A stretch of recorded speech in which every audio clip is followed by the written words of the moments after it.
Hello hello सामाजिक परिवर्तनाच्या चळवळीमध्ये ज्या ज्या महापुरुषांनी महानायकांनी अहोरात्र प्रयत्न केले त्या सर्व महापुरुष महानायकांना वंदन करून आजच्या या ठिकाणी आयोजित केलेल्या हे बघा नाव कसं एकदा बघून घ्या परिषदेत म्हणजे जसं आपण म्हणतो जलदान विधी की दशकाय विधी का पुण्यानुमोदन पोलखोल परिषद आणि विभाजन विरोधी परिषद अण्णासाहेब कटारे संकल्पनेतून हा विषय या ठिकाणी निघालेला आहे। सर्वप्रथम या उपवर्गीकरण विरोधी चळवळ जी महाराष्ट्रामध्ये चालू आहे त्या उपवर्गीकरण विरोधी चळवळीमध्ये आघाडीवर काम करणारे आमचे मित्र राजाभाऊ थाटे यांच्यावर ज्या मनुवाद्यांनी भ्याड हल्ला काल केला, मी रात्री 3 वाजेपर्यंत तानसेनभाई ते सर्व लाईव्ह पाहत होतो, त्या सर्व भ्याड हल्ल्याचा आजची परिषद या ठिकाणी तीव्र शब्दामध्ये निषेध करीत आहे। सरफरोशी की तमन्ना अब हमारे दिल में है, देखना है दम कितना बाजुए कातिल में है।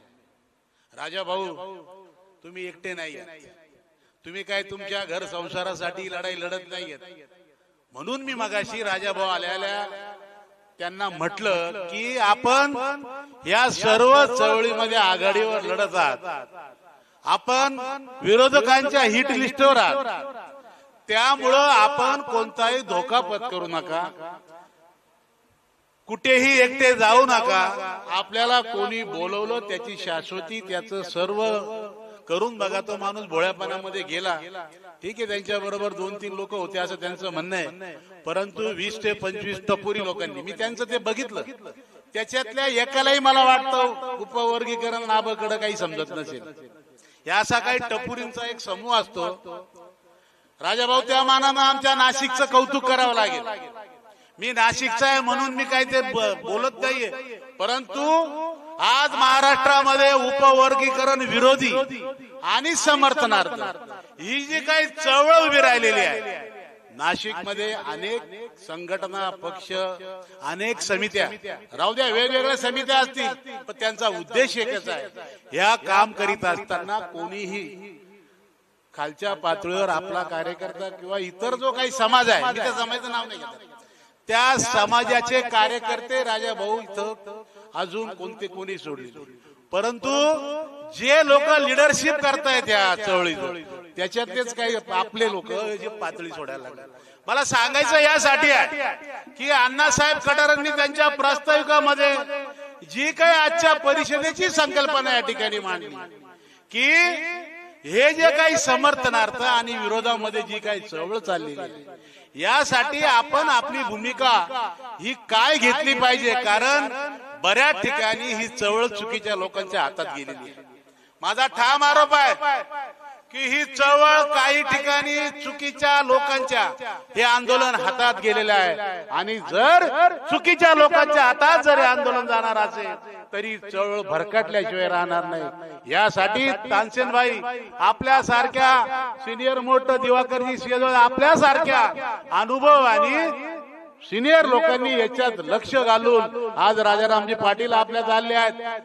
एकच महिन्यापूर्वी काळाराम मंदिर प्रवेश सत्याग्रही समितीच्या वतीने जो कार्यक्रम घेतला यथेच्छ त्यांचं ऐकलं एकदम, मी वंचित बहुजन आघाडीत त्यांच्याबरोबर काम केले, ते आमचे खासदारकीचे उमेदवार होते, अशी लोक आज या ठिकाणी आली। मला यांना विनंती करायची, आंबेडकर नगरला जी मीटिंग झाली हॉलमध्ये, त्यावेळेस मला वाटतं आपले भीम आर्मीचे प्रदेशाध्यक्ष वगैरे ही मंडळी होती, त्यावेळेस सुरेश माने, हे बघा कोण कोणत्या पक्षाचं याच्याशी आम्हाला घेणं नाही, परंतु आज आम्ही ज्या विषयावर ही चळवळ करतोय, जे आंदोलन करतोय त्यामध्ये काही लोकांना ज्यांना आता त्या अण्णांनी सांगितलं समित्या होरायला पद वाटू राहिली, काही समजून नाही राहिलं की ज्यांना 12 घडीतली आबाकडच माहित नाही ते काही ठिकाणी कोणत्या तरी आघाडीचे समितीचे पदाधिकारी होत आहेत। म्हणून मी म्हणतोय की चळवळ चुकीच्या मार्गाने जायला नको, कारण अतिशय वेगळ्या एका अवस्थेतून हे राज्य आणि हा देश चाललेला आहे आणि याला उत्तर देणारी एकच फक्त फौज आहे, ती म्हणजे आंबेडकरी विचारांची फौज आहे. हे आपण लक्षात ठेवलं पाहिजे. आणि जर आपणच चुकीच्या मार्गाने जरी आंदोलन हाताळलं तर मला वाटतं याच्यातून आपल्याला काही फलित मिळणार नाही. हे बघा, आम्ही कधीच खालच्या पातळीला गेलो नाही. बाबासाहेबांना आमच्यावर जे काही संस्कार केले, जे विचार दिले, परंतु ही सुरुवात झाली कुठे अण्णासाहेब? हे बघा, पंजाब मध्ये हा वाद सुरू झाला. तेथील वाल्मिक समाजानं, जो पूर्वाश्रमीचा भंगी समाज आहे, त्या वाल्मिक समाजानं तेथे सुरुवात केली का चर्मकारांनी आमचं आरक्षण खाल्लं. बघा, ही सुरुवात तेथे झाली. आणि महाराष्ट्रामध्ये ज्या वेळेस एक विशिष्ट जात समूह ज्या वेळेस जाहीरपणे सांगायला लागला की या 59 जातीतल्या पूर्वाश्रमीच्या महारांनी आणि आताच्या बौद्धांनी आमचं आरक्षण खाल्लं. अरे, आरक्षण हा काय रोजगार हमीचा विषय आहे का? हा काय गरिबी हटवचा कार्यक्रम नाहीये. डॉक्टर बाबासाहेब आंबेडकरांनी या दबलेल्या पिचलेल्या समाजाला या सामाजिक प्रवाहामध्ये आणण्यासाठी, त्यांना समतेचं स्थान मिळावं यासाठी, एक सामाजिक त्यांचं उन्नयन व्हावं यासाठी आरक्षण दिलेले. आरक्षण हा काय गरिबी हटवण्याचा कार्यक्रम नाहीये. आणि म्हणून बाबासाहेबांनी आरक्षण दिल्यानंतर त्या, आता मी महाराष्ट्रापुरते 59 जातीतल्या कोणत्या समाजाला आपण शिक्षण घेण्यापासून रोखलं होतं? आपली प्रगती करण्यापासून कोणी रोखलं होतं? परंतु मी ठामपणे या ठिकाणी सांगतो की ज्या ज्या लोकांनी, मग तो कोणत्याही समाजाचा असेल, ज्या ज्या लोकांनी आंबेडकरी विचाराचा स्वीकार केला, त्या त्या लोकांचं भलं झालं आणि विकास झाला. ते लोक कधीच्या आरक्षणाच्या भरोश्यावर. अरे, काय राहिलं आरक्षणाचं? आम्ही प्रशासनात काम केली माणसं, काहीच नाहीये. शासकीय सेवेमध्ये जवळजवळ 26 वर्षापासून कोणती नोकर भरती या महाराष्ट्रामध्ये झालेली नाहीये. या ठिकाणी खाजगी क्षेत्रात तर पहिल्यापासूनच आरक्षण नाहीये. जे काही आरक्षण आहे ते मागे अजित पवार दादा होते त्यावेळेस ते जे प्रमोशन मधलं आरक्षण होतं ते आमचं काढून घेतलं. काय काय त्या आरक्षणाचं काय करणार आहात? जर आपण शिक्षण घेतलं, त्या पात्रतेला आलो तर त्या आरक्षणाचा आपल्याला फायदा होतो, नाहीतर त्या आरक्षणाचा आपल्याला काही फायदा होणार नाही. सुरेश मानेंना मी असा प्रश्न विचारला, इथे सर्व कांबळे साहेब आपण आहात, की मला काहीच बोलायचं नाही, परंतु या राज्याचा मुख्यमंत्री जर विधानसभेमध्ये आणि पत्रकार परिषदांमध्ये जर ठामपणे म्हणतोय की सुप्रीम कोर्टाच्या निर्णयानुसार हे उपवर्गीकरण मी लागू करणारच, सांगा, ज्यांच्या हातामध्ये ही सर्व प्रक्रिया आहे ते म्हणता मी हे करणारच. एकीकडे उपवर्गीकरणाला विरोध करणारी जी काही तुमच्यासारखी वैचारिक माणसं आहेत, ज्या अण्णांनी त्यांच्या प्रस्ताविकामध्ये सांगितलं का अधिकार राज्यांना नाही. अरे, पण तो सुप्रीम कोर्टानं दिलाय ना. हा अधिकार बरोबर आहे, संविधानानुसार हा अधिकार या देशाच्या संसदेला आणि राष्ट्रपतीला आहे.